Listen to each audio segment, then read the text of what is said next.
সুপ্রিয় দর্শক, আসসালামু আলাইকুম ওয়া রাহমাতুল্লাহি ওয়া বারাকাতুহু। অন্যান্য জাতির প্রতি আমার আদাব ও নমস্কার। আশা করি আমরা সকলেই ভালো আছি। আমাদেরকে ভালো থাকতে হবে, যে কথাটা আমি বারবার বলি, যে ভালো থাকতে হলে সঠিক পথে চলতে হবে, সঠিক লোকের নির্দেশনা মানতে হবে এবং যে নির্দেশনাদাতা তার অবস্থান নির্ণয় করতে হবে। সম্মানিত উপস্থিতি, আজকে আমার বিষয় হচ্ছে যে এই বাঙালি জাতির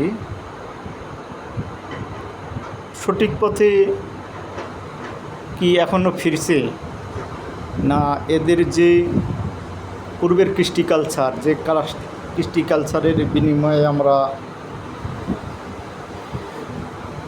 বঙ্গবন্ধুকে হারাইছি, জিয়াউর রহমানকে হারাইছি,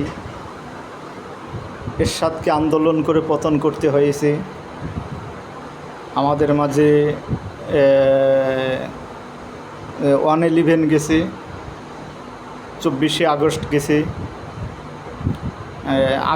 5ই আগস্ট গেছে, 24শে জুলাই আগস্টের কথা আমি বলতেছি, যে আগস্ট আমাদের মধ্যে দিয়ে অতিবাহিত হয়ে গেছে। তো সম্মানিত উপস্থিতি, আমরা এগুলো অতিবাহিত করে আসছি।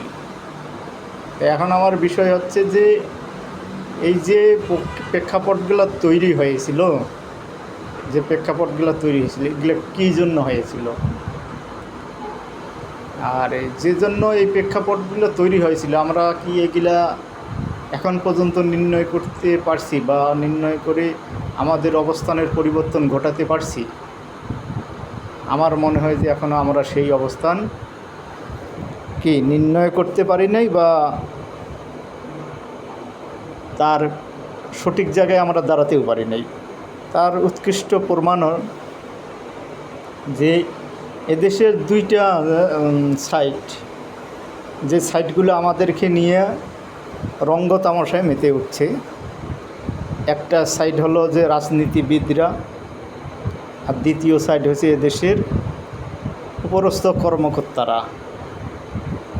এরা যেমন উপরস্থ কর্মকর্তারা যেমন নিচের ছেলেমেয়েদেরকে পুতুলের মতো এরা নিয়ে খেলতেছে, নাচতেছে, হ্যাঁ, তাদের হাতে কোর্ট মার্শাল, তাদের হাতে আপনার বেতন বন্ধ করে দেওয়া, ইনক্রিমেন্ট ডাউন করে দেওয়া, তারপরে আপনার অমুক করা তমুক করা, র্যাঙ্ক ডাউন করে দেওয়া। এই যে তাদের হাতে একটা ক্ষমতা দিয়ে রাখা হয়েছে, যেটা আপনি যদি সঠিক পথে তাদের বিরুদ্ধে দাঁড়ান, সেখানে আপনাকে এই প্রতিকূলতাগুলোর শিকার হইতে হবে। অন্যদিকে যারা রাজনীতিবিদ, তাদের প্রেক্ষাপট যদি তুলে ধরা হয়, যে আপনি তাদের যদি তারা ন্যায় করুক, অন্যায় করুক, ভালো করুক, মন্দ করুক, আপনি যদি আসে আপনার সামনে, সাংবাদিকদের সামনে তাদের ভালো একটা ফুটেজ তৈরি করতে পারেন, তাদেরকে নিয়ে মিথ্যার একটা জগৎ তৈরি করতে পারেন, যে তাদের সত্য হচ্ছে যে তারা অপরাধী, তাদের অপরাধগুলা ঢেকে রেখে আপনি তাকে মিথ্যা দিয়ে পরিপূর্ণ করে দিতে পারেন, যে সে অমুক, সে তমুক, সে রাজনীতিবিদ হিসাবে অনেক ভালো, সে না হলে আমাদের দেশ চলবে না, সে গণতন্ত্রের মা, সে দেশের রাষ্ট্রনায়ক, তার মতো রাষ্ট্রনায়ক এই বাংলায় কখনো আসেনি। কিন্তু তাদের গোড়ায় হাত দেন, যে তারা তাদের দুর্নীতি, দুঃশাসন বা নিপীড়ন, এগুলো কিন্তু আমাদেরকে এই সমস্ত, আমি আগে যে কথাগুলো বললাম, যে 24শে জুলাই আগস্টের যে আন্দোলন, এই আন্দোলনগুলোর অবস্থান কিন্তু তাদের এই অবস্থানগুলো দিয়েই তৈরি হয়েছে। সেখানে এই জাতিটা কি এখনও এই অবস্থান থেকে বের হতে পারছে? আপনি এখনও দেখেন যে তাদের ফুটেজে, তাদেরকে নিয়ে ভালো ফুটেজ করলে কথা মিথ্যা দিয়া তাদেরকে পরিপূর্ণতা দিলে যে তারা অমুক ছিল তমুক ছিল, তাদের অপকর্মের কথা ঢেকে ঢেকে মানে তাদেরকে গুণে গুণান্বিত করলে তারা তখন মানে ওই সমস্ত লোকগুলোকে পদায়ন করতেছে, তাদের কাছে নিতেছে। তো এইখানে আমি একটা কথা বলবো যে তারা যেমন তাদের নিজ অবস্থানের পরিবর্তন ঘটাইতে পারেনি, তেমনি এই যে পাঁচ আটা লোকগুলোকে কাছে নিয়ে তারা কিন্তু আবারও নিজেদের বিপদগুলোকে বিপদের মানে সিঁড়িতে পা দিতেছে, উপরে উঠতেছে। যে বিপদ তাদেরকে এমনভাবে গ্রাস করবে, এবার শুধু 24শে আগস্ট নয় বা 24শে জুলাই নয়, এবার কিন্তু ওদের পরিস্থিতি অতি ভয়ঙ্কর রূপ ধারণ করবে। কারণ আমরা জুলাই দিয়া সঠিক রাস্তায় ফিরে আসার আমাদের কথা ছিল, যে কথাটা আমি বারবার বলি যে জুলাই দিয়েই আমাদেরকে সঠিক রাস্তার ফিরে আসার কথা ছিল, সেখানে আমরা কঠিন সঠিক রাস্তাতে ফিরতেই পারিনি। বরং আমরা এই নির্বাচনটার মধ্য দিয়ে আমরা ক্ষমতা যেভাবেই গেছি, এই ক্ষমতা যাওয়ার মধ্য দিয়ে আমরা আরও এই দেশটাকে বিপদের সম্মুখীন করেছি। পাশাপাশি নিজেদের বিপদ আমরা সবসময় আমাদের কালবৈশাখী মেঘের মতো আমাদের মাথার উপর অবস্থান করতেছে। আমরা যে কোনো মুহূর্তে এই ঝড়ের কবলে পড়তে পারি। তো এটাই আমি বলবো যে আপনারা সতর্ক হন, এখনও সতর্ক হয়ে আপনারা ফিরে আসতে পারেননি।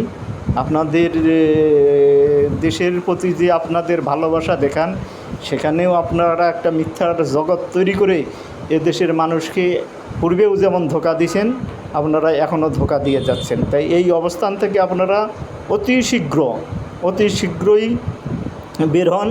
আমি দেখলাম যে ইদানিং অনেক মানুষকে পদায়ন করা হচ্ছে, তারা টকশোতে অনেক প্রিয় কথা বলে, যাদের কথার আকার ইঙ্গিতে বোঝা যায় যে তারা কিছু লোকের প্রিয় মানুষ হওয়ার জন্য এই সমস্ত কথাগুলো টকশোতে আসে বলতেছে। তা আমরা যেরকম আমরা তাদেরকে অনুভব করার আমাদের ক্ষমতা হয়েছে, এখন কাজকর্মে আমরা দেখতেছি যে তাদের পদ্মগুলো সেইভাবে সৃষ্টি হচ্ছে। তা আমি এই কথাটা আবারও বলছি যে তাদেরকে কাছে নিয়ে আপনারা নিজেদের বিপদ ত্বরান্বিত করতেছেন, তা এইগুলা করবেন না। এদেশে অনেক মর্যাদাশীল লোক আছে, মর্যাদাবান লোক আছে, অনেক জ্ঞানী লোক আছে, অনেক বিজ্ঞ লোক আছে। আমি ফখরুদ্দিন সরকারের শাসন ব্যবস্থার কথা এখনও আমি ভুলি নাই, যে তারা 10-15টা লোক এই দেশটাকে যেভাবে গাইডলাইন দিয়া যেভাবে শাসন করে এদেশের মানুষকে একটা পর্যায়ে নিয়ে এসেছিলেন, তাই সেই রকম লোক এদেশে এখনও অনেক আছে। কিন্তু তারা ভেসে আসতেছে না এজন্যই যে এখানে এসে তাদের ইজ্জত থাকবে না, যে তারা ভেসে আসার চেষ্টা করছে না এজন্যই যে তারা নিজের প্রতি তারা যত্নশীল। তারা কখনো এই সমস্ত জায়গায় পাড়া দিয়ে নিজেদের বিপদ ঘনীভূত করার তারা চেষ্টা করতেছে না। তারা জানে যে এই জায়গায় পাড়া দিলে কোনো না কোনো দিন আমাদের বিপদে পড়তে হবে, এজন্য তারা সামনে আসতেছে না। তে সম্মানিত উপস্থিতি, আমি এ কথাটাই বলতে চাচ্ছি যে আমরা অনেক আন্দোলন করছি, অনেক প্রাণ দিয়েছি, অনেক কিছু আমরা হারিয়ে ফেলছি, কিন্তু আমরা এখনও সঠিক রাস্তা নির্ণয় করতে শিখিনি। বা যারা সঠিক রাস্তা নির্ণয় করতে এই জন্যই শিখিনি যে আমরা যে আন্দোলন করতেছি, যে অন্যায় অবিচার দুর্নীতি দুঃশাসনের বিরুদ্ধে, আমরা কিন্তু সেই অপরাধী লোকগুলোকেই পরবর্তীতে সেই অপরাধীর লোকগুলোর পিছনেই যায় আমরা নাচানাচি শুরু করতেছি। তো এইগুলো আমাদেরকে মাথায় নিতে হবে, নয়তোবা এই আন্দোলনের মুখে আমাদেরকে আরও করতে হবে। করে আমাদেরকে দেখাইতে হবে যে আমরা কঠিন আন্দোলন করতে পারি। সেখানে এই দেশটার পরিস্থিতি এতই খারাপ হচ্ছে যে পরবর্তীতে কেউ না কেউ এই দেশকে হাতে নিতে হবে, কিন্তু সে এই দেশ কন্ট্রোল করতে কন্ট্রোল করে আনতে যে সময়টা লাগবে সে সময় কিন্তু এদেশের মানুষ সে সময় ততটুকু ধৈর্য এদেশের মানুষ ধারণ করবে না।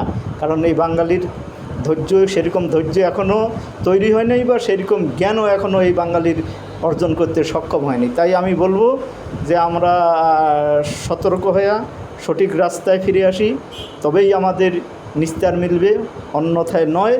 পরিশেষে সবার প্রতি সমবেদনা রেখে আমার কথা আমি এখানে শেষ করলাম। আল্লাহ হাফেজ। আসসালামু আলাইকুম ওয়া রাহমাতুল্লাহি ওয়া বারাকাতুহু।